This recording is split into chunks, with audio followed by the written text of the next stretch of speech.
Welcome to Furman Panipahan Channel. Saudara-saudara, mungkin Anda sering menonton video motivasi yang berisi dengan kalimat Anda harus begini, Anda harus begitu, dan sebagainya. Yang intinya hanya menyalahkan diri Anda agar Anda berubah lebih baik dengan versi mereka, para motivator. Padahal jika Anda tahu, motivator adalah orang-orang yang frustasi dengan dirinya, sehingga dia teriak ke sana kemari agar dia mendapat kepuasan secara psikologis. Salah satu materi motivator yang paling tidak saya setujui adalah ketika menyalah-nyalahkan Anda sebagai orang yang malas. Padahal menjadi malas bukanlah pilihan, tetapi terjebak oleh keadaan. Lebih persisnya saya ingin katakan bahwa Anda menjadi pemalas bukan karena Anda, tetapi karena orang lain. Maka dari itu, saya sepakat dengan ungkapan John Paul Sartre. Orang lain adalah neraka, katanya. Kenapa orang lain neraka? Karena merekalah yang memberi nilai kehidupan. Dan lebih naif lagi, biasanya orang kalau memberi nilai kepada orang lain, pastilah ukurannya adalah dirinya sendiri, atau paling tidak dia membandingkannya dengan orang yang lain lagi. Jadi, hentikan mendengar motivator yang gila itu.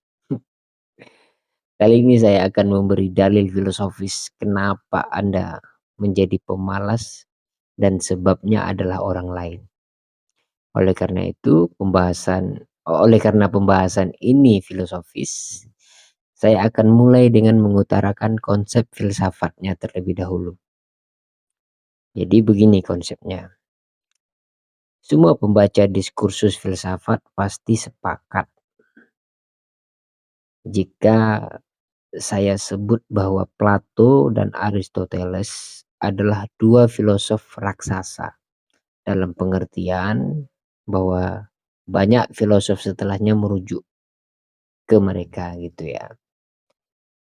Sebab banyak para pemikir setelahnya dipengaruhi oleh dua orang tersebut. Kendati kedua filosof ini bertolak belakang secara epistemologi pemikiran, Plato menganggap bahwa realitas yang dialami manusia hanyalah kenyataan semu. Sementara Aristoteles menyebut bahwa realitas adalah kebenaran sejati. Jadi kedua ini bertolak ya. Akan tetapi keduanya sepakat bahwa realita ada disebabkan oleh ide. Keduanya juga sepakat bahwa ide berada dalam alam bawah sadar manusia. Kemudian manusia menjadikan ide itu pada bentuk yang lebih konkret seperti perilaku yang nyata. Nah, pertanyaannya, dari mana asal muasal ide tersebut? Plato menyebut bahwa ide yang ada pada manusia telah ada sejak manusia itu dilahirkan. Artinya ide itu bawaan. Gitu. Saya tegaskan bahwa ide itu bawaan lahir, dengan kata lain, ide itu pemberian alam semesta. Setiap pemberian alam semesta itu pasti memiliki manfaat. Itu konsep alam semesta itu. Ini konsepnya itu. Setiap yang alamiah atau pemberian alam semesta itu pasti manfaat. Sekarang saya ingin bertanya, apakah sifat pemalas adalah pemberian alam semesta? Konsekuensi logikanya sederhana. Jika benar ia adalah pemberian alam semesta, maka pasti memiliki manfaat bagi sekitarnya, gitu kan. Jika rasa malas itu bukan pemberian alam semesta, atau dengan kata lain dipengaruhi oleh orang lain, maka pasti tidak ada manfaatnya dan bahkan cenderung merugikan sekitarnya. Jadi kalau kita membaca apa itu rasa malas menggunakan teori Plato, jawabannya jelas. Jika rasa malas itu bermanfaat bagi orang banyak dan sekitarnya, itu artinya adalah anugerah dari alam semesta. Jika itu merugikan orang banyak dan alam semesta dan alam sekitarnya, maka pasti parasit dari luar, yang artinya Anda terpengaruh oleh orang lain. Oke, saya akan beri obat penawar rasa malas itu. Itu pun jika Anda berkenan menelannya, karena obat ini pahit gitu ya. Tapi sebelum itu saya akan bahas versi lain dari Aristoteles yang menyebut bahwa ide, ini konsepnya, berasal dari pengalaman manusia. Jadi ide itu tidak bawaan lahir gitu ya. Tidak seperti Plato tadi. Yaitu dari interaksi dengan sesuatu sehingga terjadi dialektika dalam pikiran dan akhirnya melahirkan sesuatu yang baru. Jadi pengalaman yang mengajarkan seseorang sehingga dia memahami sesuatu gitu. Yang kemudian disebut sebagai ide.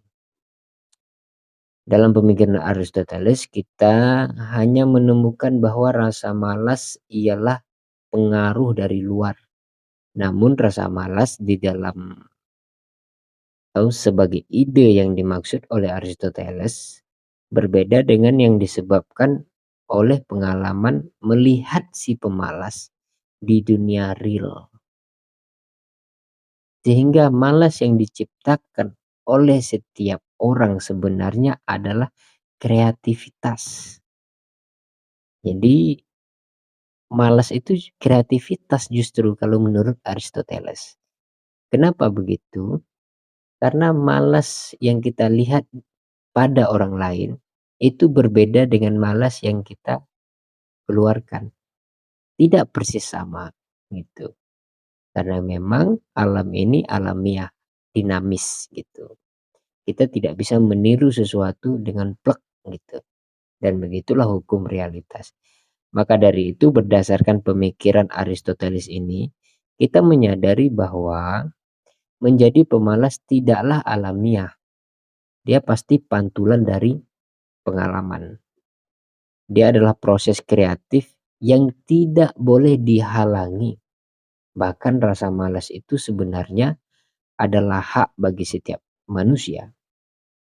Oleh karena itu, para motivator tidak memiliki hak untuk menyuruh si pemalas menjadi rajin seperti dalam pikirannya.